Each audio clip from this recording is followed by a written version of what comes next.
Good morning বন্ধুরা, চৈতিস কিচেনের আরও একটা নতুন ভিডিওতে আপনাদের সবাইকে স্বাগত। বৃষ্টি ভেজা একটা সুন্দর সকালে আপনাদেরকে সাথে নিয়ে শুরু করলাম আজকের ভিডিওটা। আজ কিন্তু একদম ভোরবেলা থেকেই ভীষণভাবে মেঘ করে আছে আর থেকেই বৃষ্টি হচ্ছে। এখন বাজে সকাল 7:30টা। তো এই যে দেখুন এখন কিভাবে বৃষ্টি হচ্ছে, আর এই যে আকাশে কিন্তু কালো মেঘ মিনিটে মিনিটে কোথার থেকে উড়ে আসছে। তো চলুন ভিডিওটা শুরু করি। আর এই যে চলে এলাম রান্নাঘরে, এখন বানাবো সকালের ব্রেকফাস্ট। তো তার জন্য গ্যাসে কড়াই বসিয়ে গ্যাসটা জ্বালিয়ে দিলাম। কড়াইতে একটু জল আছে আর করব হচ্ছে আজকে ভাত ভাজা। তো তার জন্য এই যে সবজি কেটে নিয়েছি দুটো ডিম, আর এই যে কালকে রাতের 1 বাটি ভাত বেঁচে গিয়েছিল। তো এটাই সবজি দিয়ে ভাজা করে নেব, সকালে সুন্দর একটা জলখাবার হয়ে যাবে। তো দেখুন এই আলু, গাজর, পেঁয়াজ আর লঙ্কা দিয়ে সবজিটা আমি ভেজে নিচ্ছি।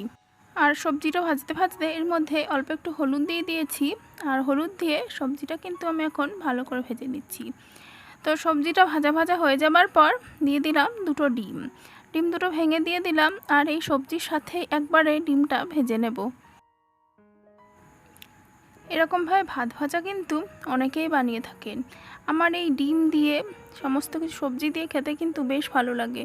আর এই ভাত ভাজাটা কখনোই কিন্তু গরম ভাতে ভালো হবে না, একদম ঠান্ডা ভাত নিতে হবে এর জন্য। ব্যাস আজকের ভাত ভাজা কিন্তু আমার রেডি। আর এই যে আমি আমার ব্রেকফাস্ট নিয়ে বসে পড়েছি, আর খেতে খেতে মেয়ের সাথে কথা বলছি, কারণ ও এখন স্কুলে যাবে, তাই জন্য আমাকে বলছে কখন স্কুলে যাব। আর আজকে রান্না করব ফুলকপি আর পনির দিয়ে তরকারি। তো একটা নিরামিষ তরকারি হলে মাছের সাথে খেতে ভালো লাগে, আর এটা হচ্ছে চই ঝাল। তো এইটা দিয়ে আমি আজকে ফুলকপি পনিরের তরকারিটা রান্না করব। খেতে কিন্তু বেশ ভালো লাগে, যেহেতু এগুলো একটু ঝাল টাইপের। তো এই পনিরটাতে আমি নুন হলুদ মাখিয়ে নিয়েছি, আর এখন পনিরটা ভালো করে ভেজে নেব। পনিরটা একটু লাল করে ভেজে নিলে কিন্তু খেতে ভালোই লাগে। তবে আমি কিন্তু সবসময় পনিরের কোনো বিশেষ রেসিপি করলে তাতে কিন্তু পনির খুব বেশি ভাজি না, একদম অল্পই ভাজি। তো পনিরগুলো একটু লাল করে ভেজে নিই চলুন। এই যে পনিরটা আমার ভাজা হয়ে গেছে, আর পনিরটা এখন তুলে নিচ্ছি। এর আগে যে পনিরগুলো দিয়েছিলাম সেগুলো ভেজে আগে তুলে নিয়েছিলাম, পরবর্তী ব্যাচে পনিরগুলো ভেজে নিলাম। আর পনিরগুলো ভেজে নিয়ে তারপর এখন কড়াইতে তেল যেটুকু ছিল তার মধ্যেই জিরে ফোড়ন দিয়ে দিলাম। আর এখন কেটে রাখা আলু আর ওই চই ঝালগুলো একসাথেই দিয়ে দেবো, নাহলে কিন্তু চই ঝালগুলো সেদ্ধ হবে না। তো এবার আলুগুলো একটু কিছুক্ষণ ভেজে নেব। আলুগুলো ভাজা ভাজা হয়ে গেলে এখন এর মধ্যে ভাপিয়ে রাখা ফুলকপি দিয়ে দিচ্ছি। ফুলকপিটা আমি ভাপিয়ে নিয়েছি জলে, যেহেতু গরমের ফুলকপি সেই জন্য একটা গ্যাস মতন বেরোয় ফুলকপি থেকে। তো সেই জন্য ফুলকপিটা জলে ভাপিয়ে নিয়েছি নুন দিয়ে। আর ভাজবার সময় এখন অল্প একটু নুন দিলাম, দিয়ে এখন এটা ভালো করে ভেজে নেব। তো এদিকে ফুলকপি আর আলুটা কিন্তু আমার ভাজা ভাজা হয়ে গেছে, আর এর মধ্যে আমি একটু অল্প হলুদ দিয়ে দিচ্ছি টমেটো, আর দিয়ে দেবো এর মধ্যে গ্রেট করে রাখা আদা। এই টমেটো আর আদা আমি সাধারণত পেস্ট করে দিই, কিন্তু আজকে পেস্ট করতে পারলাম না। কেন পারলাম না সেটা আপনাদেরকে বলছি। তো এই যে গ্রেট করে রাখা আদাটা দিয়ে দিলাম, আর এখন একটু ঢেকে দেবো টমেটোটা সেদ্ধ হওয়ার জন্য। এই যে এই বাটির ঢাকনা আমি খুঁজে পাচ্ছি না, আমার মেয়ে এই ঢাকনাটাকেও খেলার জিনিস করেছে, তো সেই জন্য ওটা আমি পেস্ট করতে পারিনি। যাই হোক আজকে সব কেটেই দিয়ে দিলাম। আর ওদিকে কাঁচা লঙ্কা দিয়ে তারপরে গুঁড়ো মশলাগুলো দিয়ে দিচ্ছি। জিরে ধনের গুঁড়ো দিয়ে দিলাম, অল্প একটু হলুদ, কাশ্মীরি লঙ্কার গুঁড়ো, আপনার চাইলে লাল লঙ্কাও দিতে পারেন। তো লাল লঙ্কার গুঁড়ো আর দিলাম না, যেহেতু চই ঝালটা ঝাল, তো সেই জন্য তরকারিটা বেশি ঝাল হয়ে যাবে। তো এবার সমস্ত মশলাটা ভালো করে কষিয়ে নেব। আর হ্যাঁ, এর মধ্যে কিন্তু আমি পরিমাণ মতো লবণ আর চিনিটা দিয়ে দিয়েছি, সেটা আর দেখাইনি। তো মশলাটা কষিয়ে আমি জল দিয়ে দিলাম, আর জলটা দিয়ে ভালো করে মিশিয়ে এবার ভেজে রাখা পনিরগুলো এর মধ্যে দিয়ে দেব।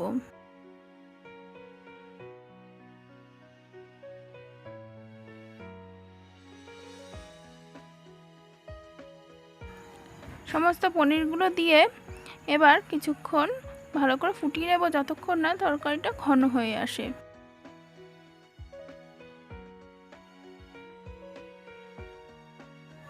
আর এই যে তরকারিটা কিন্তু ভালো করে ফুটে গেছে, আর দিয়ে দিলাম একটু গরম মশলার গুঁড়ো।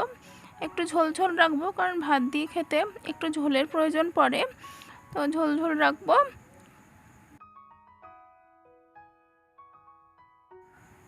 আর এই যে তরকারিটা নামিয়ে নিয়েছি, এই হচ্ছে তরকারির ফাইনাল লুক। আর আজকের আমাদের লাঞ্চের যেটা বিশেষ মেনু সেটা হচ্ছে ইলিশের, মানে কাঁচা ইলিশের পাতলা ঝোল বেগুন দিয়ে করব। তো ইলিশগুলো ভালো করে ধুয়ে আমি নুন হলুদটা মাখিয়ে নিচ্ছি। এইভাবে কাঁচা ইলিশের পাতলা ঝোলটা খেতে কিন্তু আমার বেশ ভালো লাগে, আর মাছ যদি ভালো হয় তাহলে কিন্তু ঝোলের স্বাদ এমনিই ভালো হয়ে যায়। আর এদিকে এই যে বেগুনটা আমি কেটে নিয়েছি, আর এবারে কড়াইতে দিয়ে দিচ্ছি সর্ষের তেল। তেলটা গরম হয়ে গেলে কড়াইতে আমি কেটে রাখা বেগুনটা দিয়ে অল্প নুন দিয়ে ভালো করে ভেজে নিচ্ছি। বেগুনটা ভাজা হয়ে গেছে, আর বেগুনটা আমি তেল থেকে তুলে নিচ্ছি এখন।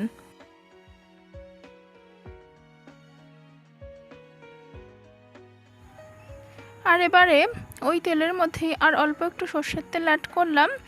তেলটা একটু গরম করে নিয়ে তারপরে এর মধ্যে ফোড়ন দিয়ে দেবো কালো জিরে। ফোড়নটা কিছুক্ষণ নেড়েচেড়ে নিয়ে তারপরে এর মধ্যে একে একে মাছগুলো দিয়ে দেব। প্রথমে এই মাছের লেজা আর মাথার পিসটা দিয়ে দেব, এইগুলো হালকা একটু ভেজে নেব। আর এই যে এই লেজা আর মাথা একটু ভেজে নিয়ে তারপরে এর মধ্যে এক এক করে কেটে রাখা মাছের পিসগুলো আমি দিয়ে দিচ্ছি। সমস্ত পিসগুলোই কিন্তু এক এক করে দিয়ে দেব। ইলিশ মাছ তো সবসময়ই লোভনীয়, তো এই বর্ষায় এই প্রথমবার আজকে ইলিশ মাছ রান্না করছি।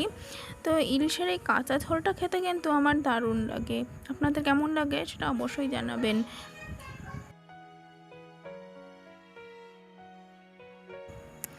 দেখুন সমস্ত মাছগুলো কিন্তু আমি দিয়ে দিয়েছি, আর বাটির মধ্যে আমি মশলা গুলিয়ে নিয়েছি। ওখানে রয়েছে জিরে ধনের গুঁড়ো, হলুদ, অল্প লঙ্কার গুঁড়ো। তো এই মশলাটাও কিন্তু আমি একবারে দিয়ে দিলাম। আর মশলাটা দিয়ে আমি অল্প একটু জল দিয়ে দেব। অল্প জল দিয়ে এবার কড়াইটা আমি ঢেকে দেব, কারণ মাছগুলো একটু সেদ্ধ হতে দেব। আর একই সাথে মশলাটাও কিন্তু একটু ভাজা ভাজা হয়ে যাবে। এই দেখুন কিছুক্ষণ পর আমি ঢাকনাটা তুলে নিয়েছি, আর মশলাটা কিন্তু এর মধ্যে একটু ভাজা ভাজা হয়ে এসেছে, তবে আর একটু ভাজা ভাজা করে নেব। আর খুবই হালকা হাতে মাছগুলো নেড়েচেড়ে দেবো যাতে ভেঙে না যায়। আর এই যে মশলাটা কিন্তু ভাজা ভাজা হয়ে গেছে, আর তেলটাও ছেড়ে দিয়েছে। দিয়ে দিলাম কয়েকটা চেরা কাঁচা লঙ্কা, আর এবারে ভেজে রাখা বেগুনগুলো দিয়ে দেব। দিয়ে একসাথে দিয়ে দেব পরিমাণ মতন জল।